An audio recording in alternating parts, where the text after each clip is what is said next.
এক মন্ত্রী ছিল, সে সবসময় শুধু বলে যে আল্লাহ যা করে ভালোর জন্যই করে। তো একবার রাজামশাইয়ের একটা আঙ্গুল কেটে গেল, কোন একটা কাজ করতে গিয়ে আঙ্গুলটা কেটে গেল।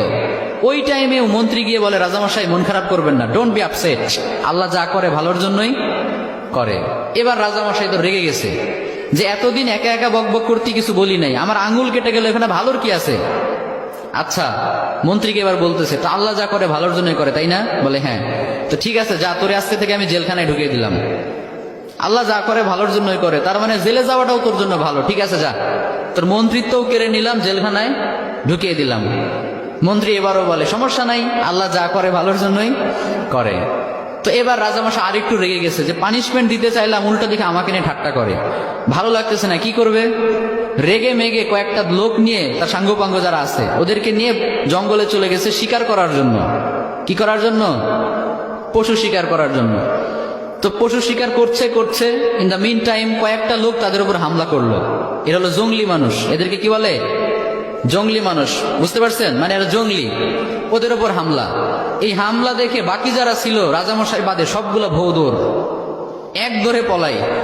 চাচা আপন প্রাণ বাঁচা, নিজে বাঁচলে বাপের নাম, রাজামশাই মরলে মরুক, আমরা বাঁচি। আর রাজামশাই তো সুখে শান্তিতে বসবাস, দৌড়ানোর প্র্যাকটিস নাই। ওই আল্লাহর বান্দা একটু দৌড় দিতে না দিতে ধরা পড়ে গেছে।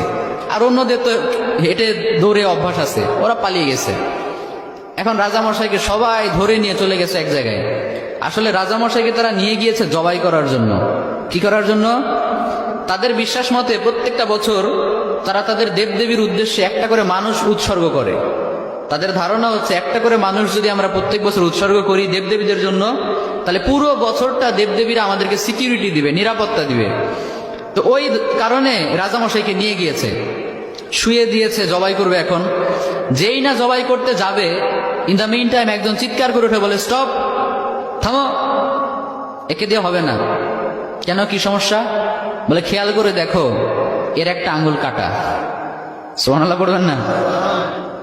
আমাদের দেবদেবীদের জন্য উৎসর্গ করতে গেলে একেবারে পারফেক্ট মানুষ লাগবে, যার কোনো খুঁত নাই, কোনো খাত নাই। এই লোকের তো একটা আঙ্গুল কাটা, একে দিয়ে আমাদের কাজ হবে না, ওকে ছেড়ে দাও। সুবহানাল্লাহ পড়েন।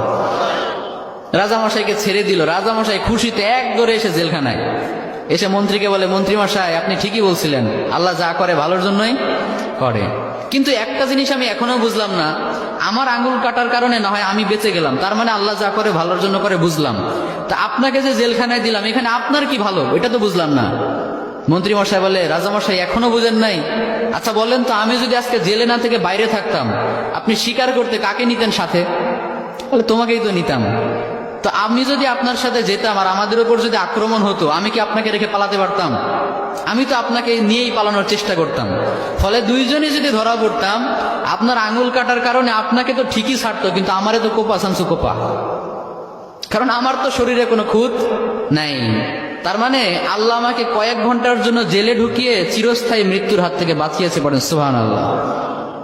তাহলে এবারও বোঝা গেল যে আল্লাহ যা করে ভালোর জন্যই করে। তো এই জন্য আজকে থেকে আপনাদের সাথে যেটাই ঘটুক না কেন, মন খারাপ করা যাবে?